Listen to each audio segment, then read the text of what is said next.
Good morning students. अपनी 10th class में एक पोइम है रिस्क।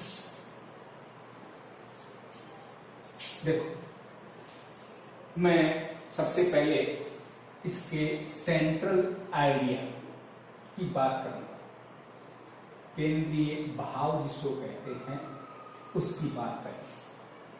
तो देखो, every work has a risk, यानी क्या है कि every work has a risk, कि प्रत्येक कार्य में एक जोखिम होता है। Without risk we can not any work. तो देखो, विदाउट रिस्क वी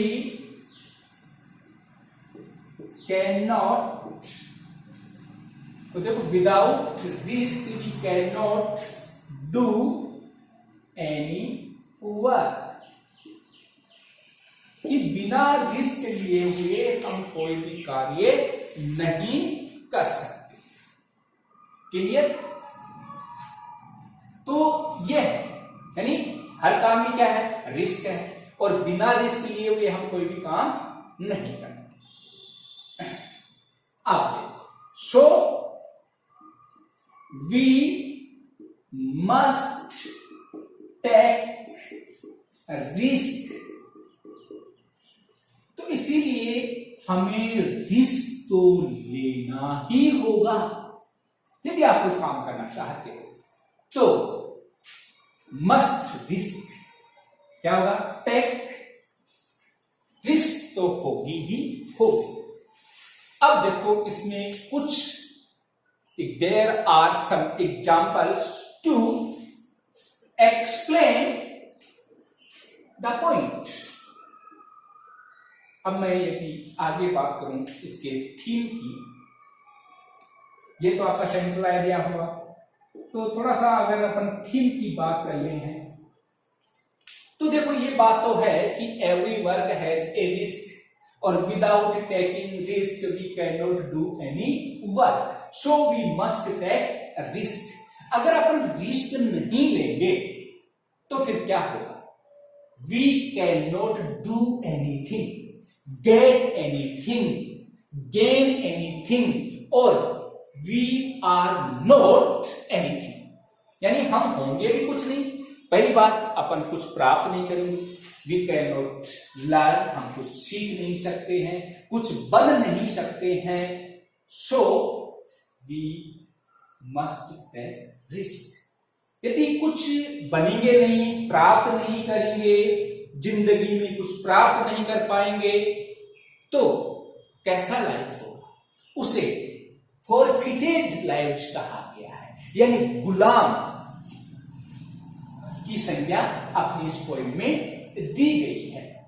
तो देखो, बात करेंगे सेंट्रल, ये 10th क्लास में सेंट्रल आइडिया पर आधारित और थीम पर आधारित क्वेश्चन पूछते हैं ऐसा। तो देखो, थीम की बात करें तो ये आ जाएगा, इसमें आगे जोड़ देंगे कि one who can not take risk he can not gain anything, become anything, और इज एनीथिंग। ये चीज अपने को लिखनी होगी। तो दो क्वेश्चन बनते हैं अपनी इस पोइम में कि write the central idea of the poem, कि पोइम का सेंट्रल आइडिया लिखिए, और दूसरा यहां हो जाएगा theme, right the theme of the poem, और दोनों को मैंने आप लोग को समझा। अब कुछ एग्जाम्पल्स के माध्यम से इस टाइटल को जस्टिफाई कर रहे हैं पोइट।